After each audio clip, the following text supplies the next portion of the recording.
Hey guys, so this is Greg Beast here for our performance review of the Maverik lock head.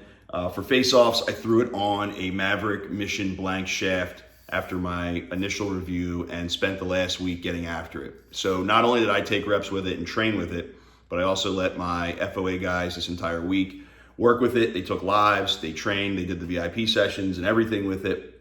And then I picked 3 kids who like the head to come over and talk to me, both pros and cons as usual with the interviews, because yeah, I can give my opinion on this, but I'm just one face-off guy. So it really isn't a true review unless you get the opinion of a lot of different guys.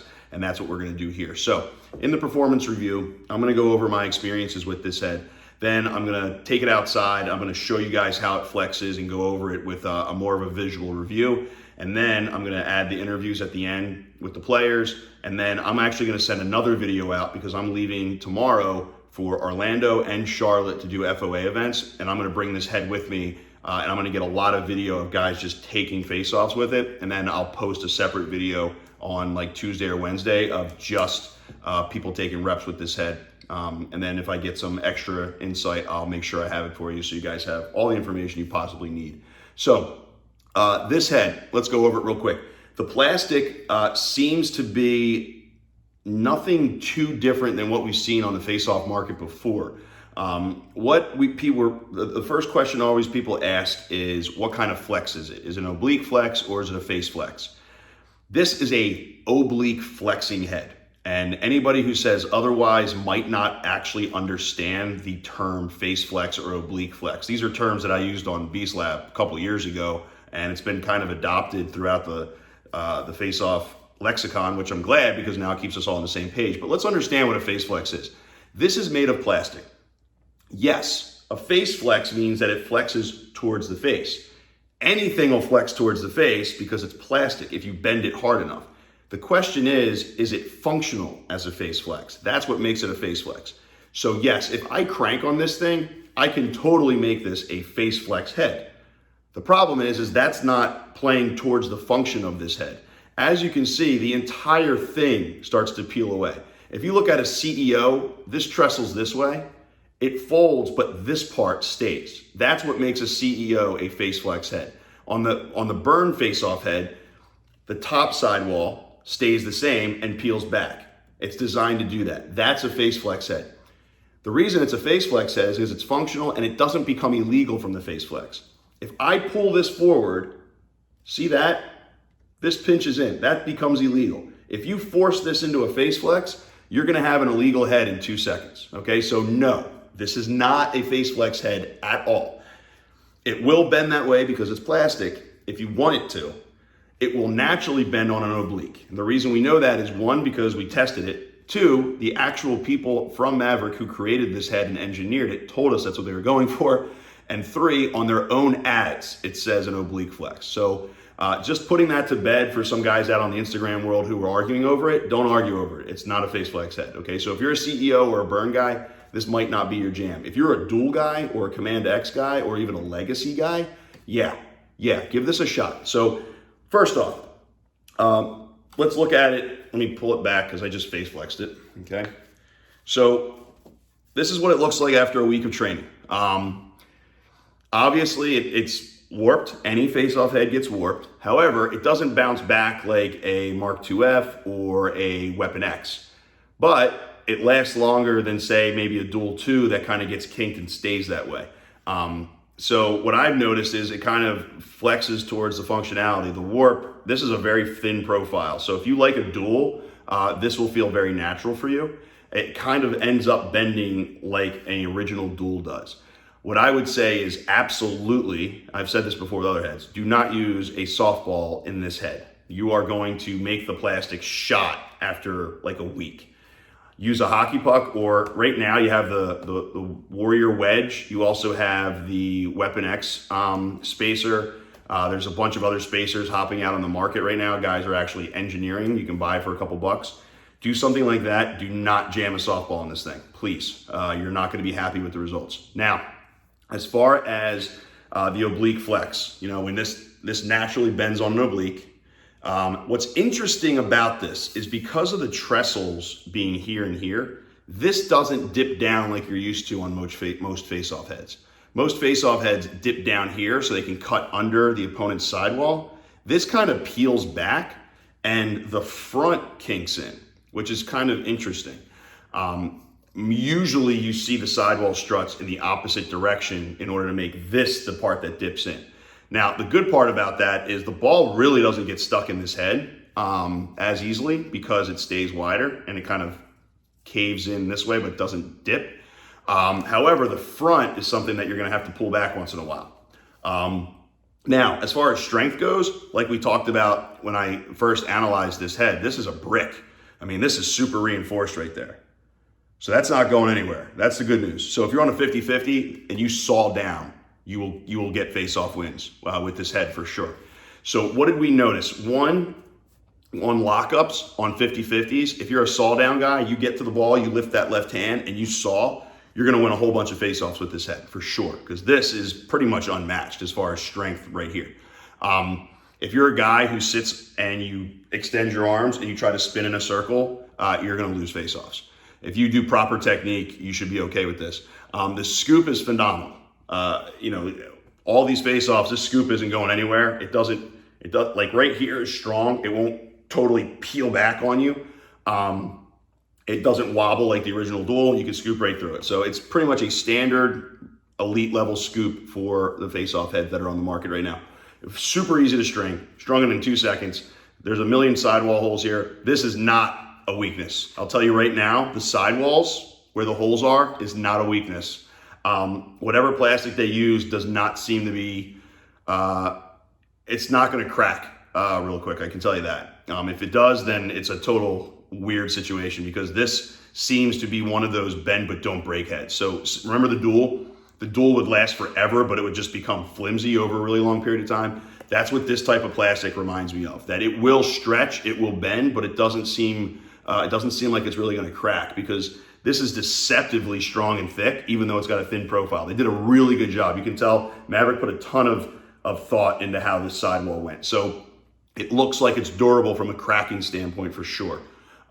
As far as fitting on the shaft, no issues at all. I generally only use Maverik shafts anyway, to be honest. But because there's no throat plug, usually that means that the head has to get fitted right. If you remember when the 2F came onto the market, this was a little bit tough because it was really tight for some guys. They have since fixed that over at the String King side of things, but you got to get this right if there's no throat plug. So kudos to them. No issues, slid right in. Usually you have to remember, in order to get it to fit tight, if you look inside the throat of this head when it comes out of the box, there's an extra piece of plastic there that's designed to kind of be scraped up against the shaft when you slide it in there. So if it doesn't go right away, just give it 1 pound, it'll go. It's designed to do that to make sure it's snug. So that means there's no added weight up here. It doesn't feel awkward. It's a super light head. As far as the cant and the offset nature of this head, it was interesting because it does warp a little bit and get a little twisted. I don't know on the scale of FOA heads where this would be. So if I had to list heads that you would use as a face-off stay-on guy, I would, you've seen my playlist before. You can go to that as far as picking your own face-off head before, but I would put still the Weapon X at the top. I would still consider the Mark IIF probably, and then like the Burn. So this would be somewhere below, like right below the Burn, or like right above the dual situation. I still think it would be a better stay-on head than the dual, but the Burn stays wide enough where you never have to worry about the pocket. This concerns me a little bit about the face pinch. If you're going to be a stay-on guy, you might have to win a face-off, give it a tug to stay on the field, especially if you're playing in hotter weather. So that's just something to be aware of. And we'll know more about that after I post the videos of guys taking reps down in Florida and Charlotte. I mean, there's no better way to find out than to go to humid areas like that. So scoop's good. Sidewall struts are interesting. The face pinches a little bit. And then the throat is super strong. Super easy to string. You guys can get really inventive with it for all you stringer heads out there. So don't worry about that. So it's a light head. It maintains its shape. We're talking maybe like on the front face of things, I would give it like a C. On the back end of things, I would give it like a B plus because it seems to be fine back here. This is the only concern. So we'll test it out now. I'm going to go outside to the turf and I'm going to talk to you guys while I actually saw down and show you what the ball looks like when I'm doing different things. Guys, so now we're going to do some things here. I'm going to show you the way that this head looks in a bunch of different variations and different movements. I'll go from a front view and a rear view just so you can see. So here's the lock. We're lined up here. We're going to go for a clamp. When you drive that right hand into the ball, boom. I mean, it tucks up really nice under there. So, it ends up right up against the ball stop if you clamp right. When you go and lift the left hand and go into a plunger, okay, that ball, this whole thing tanks. And what I mean by that is it's a tank. It dives right underneath the other head. You have to remember that this part is gonna meet the floppy part of your opponent's head. So this is gonna drive it right back if you get on a 50-50. Now, what's interesting is they did a great job. The bottom sidewall flattens out and pancakes and tucks right up underneath the ball. So if you're like a roll first lift guy, you're not going to get the same advantage as you would if you're a drive in guy. So if you drive that right hand in and lift right away into a plunger, this whole head's going to collapse onto the ball. So you're going to get a really nice exit out of this. The ball has no issues tucking up between the plastic, okay? And it falls right out because, like I said, the front face, the face of it, starts to collapse. The back of it stays nice and legal. So you're not gonna have issues popping the ball out, which will be good.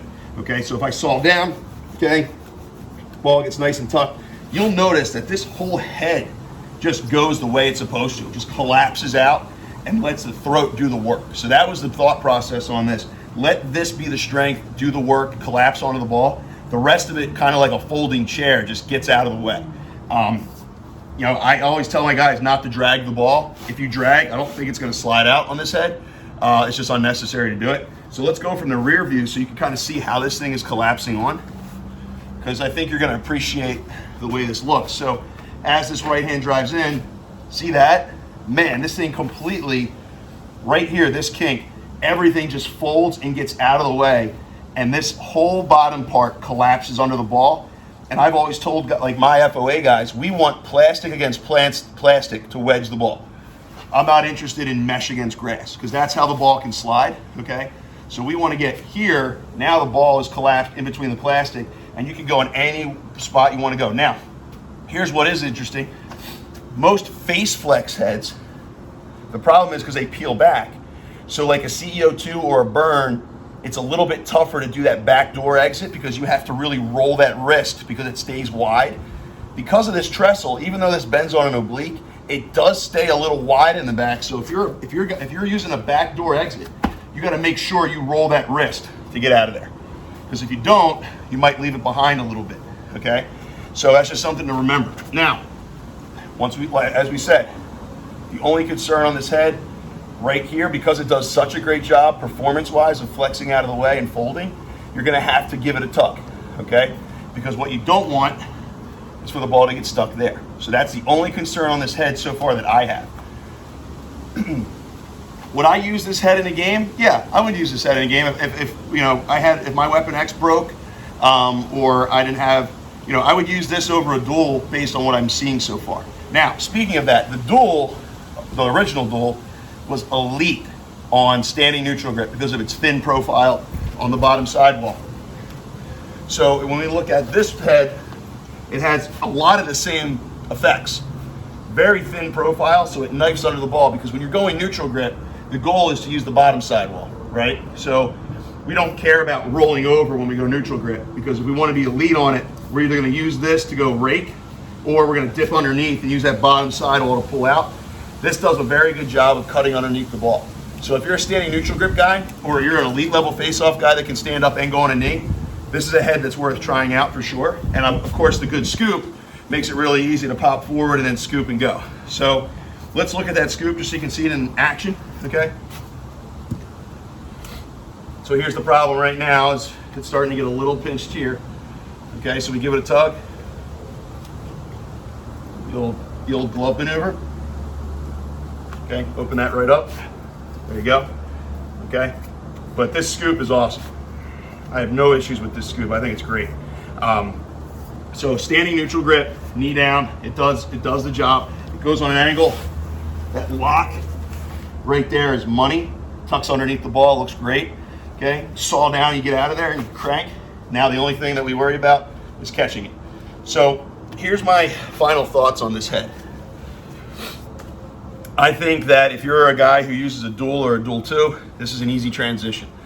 I think if you're somebody who uses a Weapon X, a Mark IIF, or any face flex head, this would be a little weird to use. And the reason I say that is because if you use the Mark IIF or the Weapon X, you're used to a head completely maintaining its face flex.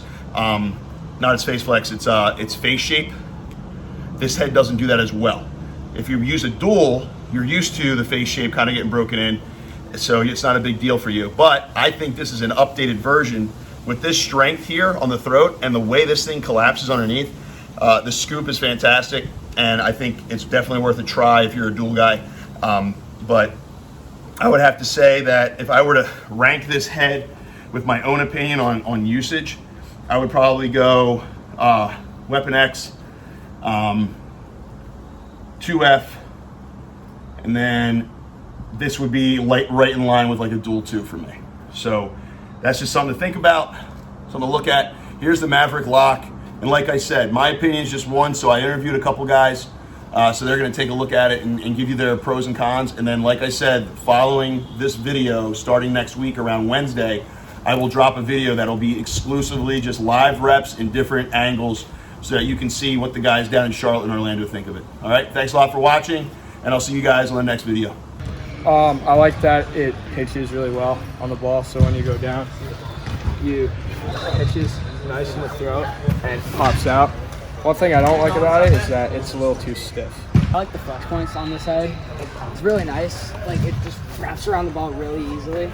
One thing I didn't like about it though was the pinch. It gets pinched super easily. What I like about this is when you clamp on it, it gets under the ball really well. And one thing I didn't like really was it's not really a FOA head. It gets pinched very easily.